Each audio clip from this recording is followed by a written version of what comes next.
As y'all know, University of Tennessee fired their football coach and Jeremy Pruitt. I want to discuss this. What's going on, everybody? Welcome back to the Sports Buzz. If you have not already, please hit that subscribe button. Hit that notification bell as well so you can get instant updates once I post these, because sometimes it's a little bit later now that I'm posting these.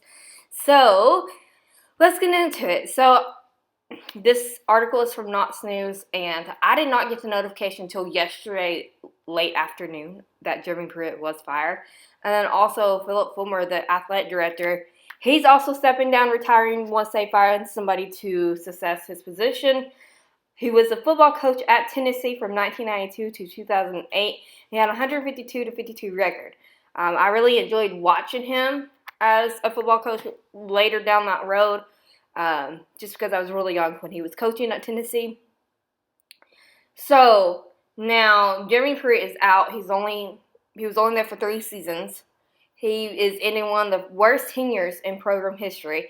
He was fired for cause Monday after an investigation showed evidence of multiple Level 1 and Level 2 NCAA recruiting rule violations under his watch, which is a big no-no, right? So according to his termination letter obtained by Knox News is the article that I'm reading, and I figure it's from Knoxville. So that's what I'm assuming. So the letter cites 6 fire for cause provisions violated by Pruitt. As for cause firing, the university will not pay his $12.6 million buyout. So he really did go against his contract, and they're like, hey, sorry, dude, you've got all these on you. We're not paying you. Can't say I blame him. Now, Pruitt lasted just 3 seasons and leaves behind a program that remains under investigation. So they're still investigating. So it would be a shock if he ever gets a coaching job again, even though Hugh Freeze did. Which I feel like if you get violated, you should be suspended for so many years in college football. Like, you shouldn't be allowed to coach for so many years, depending on how bad the sanctions or the violations really are, in my opinion. Now, of course, like I just said, Philip Fulmer is going to retire after Tennessee hires an athletic director to replace him. Fulmer wants his successor to choose the next football coach. So Fulmer had to know things, but did he know really everything, or did he just know like part of it? Like, surely as an athletic director, he had to hear something, right? From a whistleblower or somebody leaked it somehow, right? So he made the decision to step down. His departure is not tied to the investigation. So he's not being investigated at all through all this, which is really a shock to me, because sometimes it seems like the athletic director may be somewhat involved, especially if they decide to retire all of a sudden. I don't know. He may have already kind of like had this in mind as well. I don't know. Our plan is to have an athletic director to replace as soon as possible. So who's going to be the next athletic director? Who knows? This is from Chancellor Donde Plowman. So he said that in a news conference on Monday. Tennessee also fired assistant coaches Brian Niedermeyer and Shelton Felton.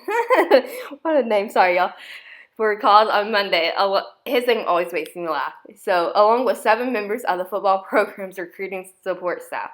So, they were all tied in together some form of fashion. As for cause firing, the university will not pay Pruitt any of his $12.6 million, like I just said, buyouts to Niedermeyer or Felton. The other staffers were at-will employees and not entitled to severance. Kevin Steele will serve as Tennessee's acting head coach. The Vols hired Steele, UT alumnus and former Vols assistant who played 2 seasons under Johnny Majors last Tuesday as a defensive assistant. That's been some minute. Steele coached Baylor from 1999 to 2002 and has been defensive coordinator at 4 SEC schools, mostly recently Auburn, as you all know. So, could he be the next head coach? Who knows? There's already a list going out there who could be the next head coach. Let me know down below who you think it will be. It's going to be interesting. I heard that Lane Kiffin's name was thrown in the hat for the Tennessee job. He don't want it. I'm sorry. I don't think he wants it. I think he's happy where he's at. So, I call that a no-no. So Pruitt's firing comes while the university is conducting an investigation of the football program. So NCAA hasn't stepped in, to my knowledge, yet. From the way this is reading, that from what I have read, that this is just a university alone at this point in time. Now, I'm sure the NCAA will step in at some point, but right now, I don't think so. Tennessee's handling it seems like pretty well. Less than 4 months ago, Tennessee awarded Pruitt a contract extension, that's right, including a raise beginning of this year and increased buyout. He was under contract through January 31st, 2026. So he had 5 years on his contract and he screwed it up. So he wasted all that. He's only 46 years old. He completed a record of 16-19, which I don't know why. I kind of thought that was really strange that they even did that. Unless they did that to kind of see if he was going to continue doing those, to kind of add on to his list of, okay, this is what he was doing and we're still trying to investigate him kind of ordeal. I don't know. I know a couple cases that's happened at a couple of normal jobs, so where they kind of let them continue to work there, but they were continuing investigating at the same time to see if they were still going to steal or whatnot, you know? So, just depends. So, he had a 3-7 mark in 2020 against a conference-only schedule. So, yeah, he was awful. W.H. Britton and Derek Dooley are the only Tennessee coaches since World War I who completed worse overall winning percentage than Pruitt. Britton went 4-5 in 1935. That was a long time ago. His lone season, and Dooley went 15-21 from 2010 to 2012. Yeah, that was pretty bad years. A couple years. Pruitt's contract includes more than 30 fire for cause provisions. Wow. Among them, he can be fired for cause if he engaged in conduct likely result in NCAA finding of level 1 or level 2 rule violations, or if someone who reports Pruitt engaged in conduct that constitutes a level 1 or 2 violation, which is likely to result in such violation at the university determines Pruitt was negligent in his oversight or lacked reasonable preventable compliance measures.